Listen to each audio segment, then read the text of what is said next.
Hi everyone. Today this is ETA 6 and we are going to be talking about, the standard about 4th grade geography, about the North, the South, and the West and how they developed in the early 1800s. So I figured I'd hit the main points for the North, the Industrial Revolution, War of 1812 and how it sparked industrialization and the rise of manufacturing, New England textile mills, and the workers and labor movement. The South, I would talk about agriculture and plantations, how they produced corn, tobacco, cotton, sugar, and rice. I would talk about the conflict with the North and the slavery, which leads me to rising resentment between the North and the South. This built up, or this is not the only thing that contributed to the Civil War, but there was a rising resentment that contributed to the Civil War happening in the 1860s. In the West, I wrote about the I would talk about the Louisiana Purchase, Western development and population growth and geographic expansion. Now, for the materials, I found a lot of really great books that I would utilize.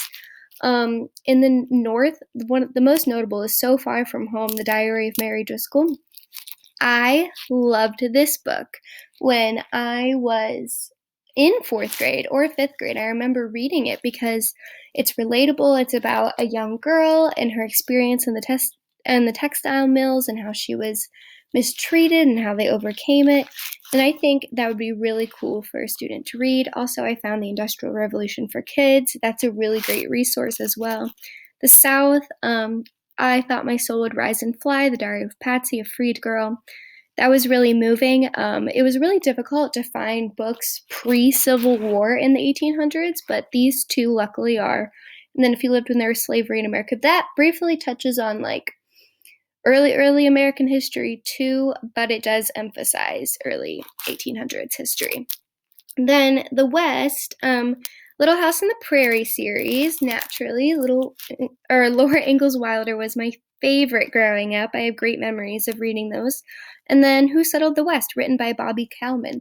And then another resource that I didn't put in the PowerPoint is there is a field trip that you could take. I forget the name of it, which is why I didn't include it. But there's a location about an hour away from Athens where you could take students, and it's a replica of a home in like the 1820s.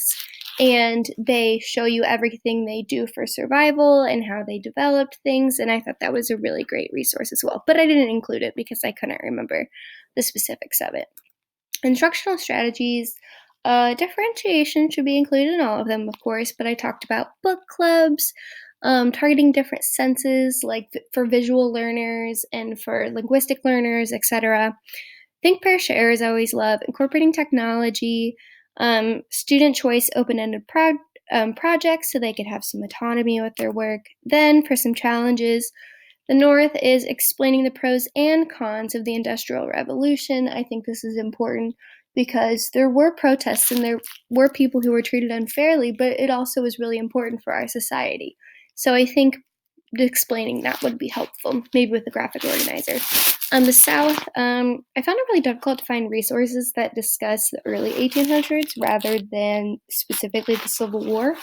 And the West is discussing the Louisiana Purchase and how the United States wasn't always on the right side of history, how we took land from Native Americans and we created a sale between the French and how maybe necessarily it wasn't the French's right to sell.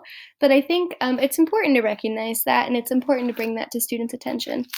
That is the end of my PowerPoint, and thank you very much.